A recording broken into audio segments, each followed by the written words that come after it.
छात्रा केस में बड़ा खुलासा। सस्पेंड थानेदार ने खेला बड़ा खेल। नीट छात्रा मामले में बड़ा खुलासा हुआ है और सस्पेंड थानेदार ने जो बड़ा खेल किया अब उसे घसीटा जा रहा है। सीबीआई मामले में कई कड़ियां जोड़ती नजर आ रही है। बावजूद उसके सीबीआई पर भी कई सवाल खड़े हो रहे हैं, क्योंकि बिहार में सीबीआई जांच का इतिहास कुछ अच्छा नहीं रहा है। इस मामले में भी सच को क्या वाकई छिपाने की कोशिश की गई, और यही आज का सबसे बड़ा सवाल है जिसे बेबाकी से हम पूछेंगे। नमस्कार, कैपिटल टीवी का खास शो बेबाक सवाल देख रहे हैं आप। मैं हूं आपके साथ हरीश भारद्वाज। नीट छात्रा प्रकरण की जांच अब ऐसे मोड़ पर पहुंच गई है जहां शक की सुई सीधे पुलिस महकमे के कुछ आला अफसरों की तरफ घूमती नजर आ रही है, जिसके बाद कई सवाल पूछे जा रहे हैं। क्या पुलिस महकमे ने कई राज छिपाए? नीट छात्रा मामले में क्या गहरी साजिश रची गई? किसने की फाइलों के नीचे सच दबाने की कोशिश? फॉरेंसिक लैब की रिपोर्ट में क्यों हो रही देरी? सीबीआई कब तक रखेगी सबके सामने पूरा सच? बिहार के बहुचर्चित नीट छात्रा प्रकरण की जांच अब ऐसे मोड़ पर पहुंच गई है जहां शक की सुई सीधे पुलिस महकमे के कुछ आला अफसरों की तरफ घूमती नजर आ रही है, जिसमें बड़े रसूखदार लोग भी हैं। अब इस पूरे मामले की तह तक जाने में जुटी सीबीआई ने जांच की रफ्तार तेज कर दी है और इस मामले की पेचीदगियों को देखते हुए अब सीबीआई ने अपनी तफ्तीश का दायरा और बढ़ा दिया है।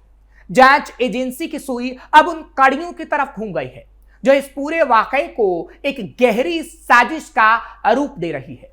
सस्पेंड थानेदार रोशनी कुमारी और एसडीपीओ अनु कुमारी से दोबारा पूछताछ होने वाली है, लेकिन जो पहले पूछताछ की गई, क्या वो महज एक कानूनी औपचारिकता थी? ये बड़ा सवाल है, क्योंकि इस वक्त गुमशुदा सच को तलाशने की कोशिश की जानी चाहिए जो फाइलों के नीचे दबी हुई हैं, जिसके बाद कई और सवाल भी खड़े हो रहे हैं। सस्पेंड थानेदार ने कौन सा सच छिपाया?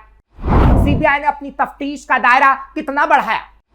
गुमशुदा सच को तलाशने की कोशिश क्यों नहीं हो रही? पूछताछ महज कानूनी औपचारिकता या सच बाहर लाने की कोशिश? मामले की पेचीदगियों को कब सुलझाएगी सीबीआई?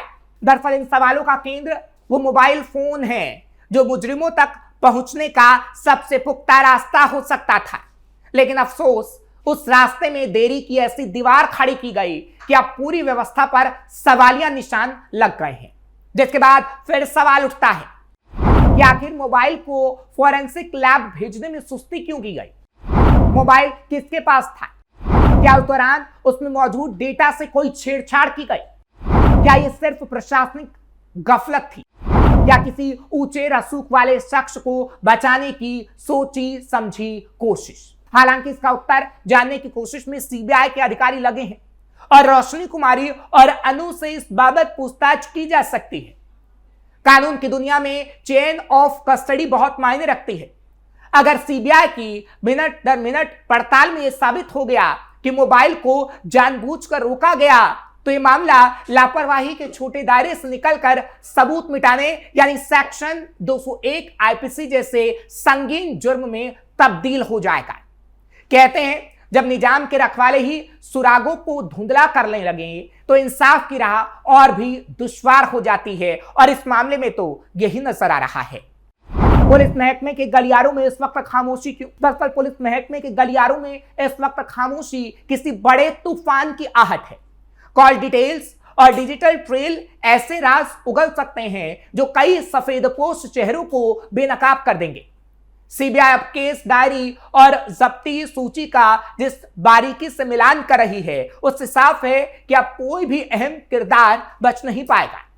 यह देखना दिलचस्प होगा कि क्या रोशनी कुमारी और अनु कुमारी इस बार एजेंसी के तीखे सवालों की जवाब दे पाएंगी या फिर सच की आंच में कई और रसूखदार झुलस जाएंगे। फिलहाल सीबीआई की जांच तेज है और पुलिस महकमे में भी इस पूछताछ को लेकर खलबली है। आने वाले दिनों में यह केस कई बड़े खुलासों की ओर बढ़ सकता है। सीबीआई कौन से सवालों के जवाब ढूंढ रही है? जांच एजेंसी के सूत्रों के मुताबिक पहले दौर की पूछताछ में कई ऐसे सवाल हैं जिनका जवाब अभी तक नहीं मिल सका है। ऐसे में अब सीबीआई पूरे घटनाक्रम की टाइमलाइन को दोबारा खंगाल रही है। खासतौर पर यह देखा जा सकता है कि छात्रा का मोबाइल कब जब्त किया गया, कितने समय तक वो किस अधिकारी की कस्टडी में रहा और आखिरकार उसे फॉरेंसिक जांच के लिए कब भेजा गया। जांच में यह बात सामने आई है कि मोबाइल को तकनीकी जांच के लिए भेजने की प्रक्रिया में बिल्कुल भी तेजी नहीं दिखाई गई। यह देरी सामान्य प्रशासनिक प्रक्रिया का हिस्सा थी या फिर किस स्तर पर जानबूझकर की गई। इस सवाल ने जांच एजेंसी को गंभीर रूप से सोचने पर मजबूर कर दिया है। सीबीआई अब मोबाइल की पूरी कस्टडी चेन को खंगाल रही है। इसके तहत केस डायरी में दर्ज विवरण, जब्ती सूची, संबंधित अधिकारियों के बयान और अन्य दस्तावेजों का मिलान किया जा रहा है। एजेंसी का उद्देश्य यह पता लगाना है कि जांच के शुरुआती दौर में साक्ष्यों को सुरक्षित रखने के लिए क्या क्या कदम उठाए गए थे या फिर लीपापोती की गई, लापरवाही की गई और आखिर इसमें कौन संलिप्त था। जिसके बाद फिर सवाल उठता है कि छात्रा के फोन से मिलने वाले डेटा में क्या पूरा सच है। मामले की सच्चाई सामने लाने में फोन कितना अहम साबित होगा। मोबाइल में कॉल रिकॉर्ड, मैसेज, चैट में आखिर क्या सच छिपा है। दरअसल इन सब डिजिटल जानकारी से पता चल सकता है कि घटना से पहले और बाद में आखिर क्या क्या हुआ था।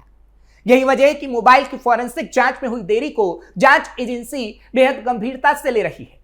सीबीआई इस बात की भी जांच कर रही है कि क्या मोबाइल को जांच के लिए भेजने में हुई देरी महज प्रशासनिक लापरवाही थी या फिर इसके पीछे कई लोग थे और इसके पीछे गहरा दबाव था या ये पूरा जानबूझकर किया गया। अगर जांच में साबित होता है कि किस स्तर पर जानबूझकर देरी की गई तो यह मामला केवल लापरवाही तक सीमित नहीं रहेगा। कानूनी जानकारों का मानना है कि अगर साक्ष्यों को सुरक्षित रखने में जानबूझकर लापरवाही या देरी साबित होती है तो संबंधित अधिकारियों पर साक्ष्य मिटाने या जांच को प्रभावित करने से जुड़ी गंभीर धाराएं लग सकती हैं। ऐसे में यह मामला पुलिस महकमे के लिए काफी संवेदनशील बन गया है। फिलहाल सीबीआई की टीम दस्तावेजों के मिलान, केस डायरी की समीक्षा और संबंधित अधिकारियों के बयान के आधार पर जांच को आगे बढ़ा रही है। आने वाले दिनों में रोशनी कुमारी और अनु कुमारी से दोबारा पूछताछ के बाद इस मामले में कई अहम खुलासे होंगे जिसकी संभावना जताई जा रही है। जांच एजेंसी का कहना है कि पूरे मामले में सच्चाई सामने लाने के लिए हर पहलू की बारीकी से जांच की जाएगी और अगर किसी भी स्तर पर लापरवाही या साक्ष्यों से छेड़छाड़ सामने आती है तो दोषियों के खिलाफ सख्त कानूनी कार्रवाई की जाएगी, जिसमें कई अधिकारी शामिल हो सकते हैं, पुलिस महकमे के भी और सीबीआई के भी। सीबीआई समझना चाहती है पूरी टाइमलाइन। सीबीआई अब दरअसल पूरी टाइमलाइन को स्पष्ट करना चाहती है, समझना चाहती है। इसी वजह से निलंबित थानेदार रोशनी कुमारी और एसडीपीओ अनु कुमारी से दोबारा पूछताछ की तैयारी हो रही है।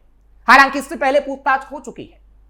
जांच एजेंसी मोबाइल की कस्टडी चेन, केस डायरी में दर्ज विवरण और संबंधित दस्तावेजों का मिलान कर रही है ताकि पूरे घटनाक्रम की सही तस्वीर सामने आ सके। जांच का एक अहम पहलू यह भी है कि मोबाइल को फॉरेंसिक जांच के लिए भेजने में हुई देरी महज प्रशासनिक लापरवाही थी या इसके पीछे किसी स्तर पर जानबूझकर विलंब या देरी की गई। बता दें कि नीट छात्रा की मौत मामले में एसआईटी पहले जांच कर रही थी। डीएनए जांच के लिए कई लोगों का सैंपल तक लिया गया था। हालांकि एसआईटी किसी नतीजे पर नहीं पहुंची थी। छात्रा के परिजनों ने तो यह भी आरोप लगाया था कि एसआईटी उन पर दबाव बना रही है। बार बार एक ही तरह की बातें पूछी जा रही हैं। वो लोग एसआईटी की जांच से संतुष्ट नहीं। परिजनों ने बिहार के डीजीपी से भी जाकर मुलाकात की थी, जिसके बाद सीबीआई जांच शुरू हुई है। लेकिन क्या सीबीआई की जांच का दायरा सही है और सीबीआई पूरा सच सबके सामने ला पाएगी? क्योंकि अगर बिहार की बात करें तो बिहार में खास तौर पर जो सीबीआई की जांच अब तक होती रही है उस पर सवालिया निशान उठते रहे हैं और इतिहास कुछ अच्छा नहीं है। लेकिन इस मामले में जिस तरीके से सीबीआई जांच हो रही है और जो कड़ियां जुड़ रही हैं उससे लगता है कि जल्द से जल्द सच सबके सामने आ सकता है। लेकिन फिर बेबाकी से सवाल पूछा जाएगा कि आखिर कब तक सच सामने आएगा, क्योंकि पहले पुलिसिया विभाग, फिर एसआईटी जांच और अब सीबीआई जांच। क्या सच आने में सालों साल तो नहीं लग जाएंगे? और क्या इंसाफ मिलने में वो माँ बाप पूरी तरीके से टूट तो नहीं जाएंगे जो आज इंसाफ की उम्मीद लगाए बैठे हैं? आपको ये खबर कैसी लगी कमेंट सेक्शन में जरूर बताएं। खबर को लाइक शेयर करें, कैपिटल टीवी को सब्सक्राइब करना मत भूलेगा।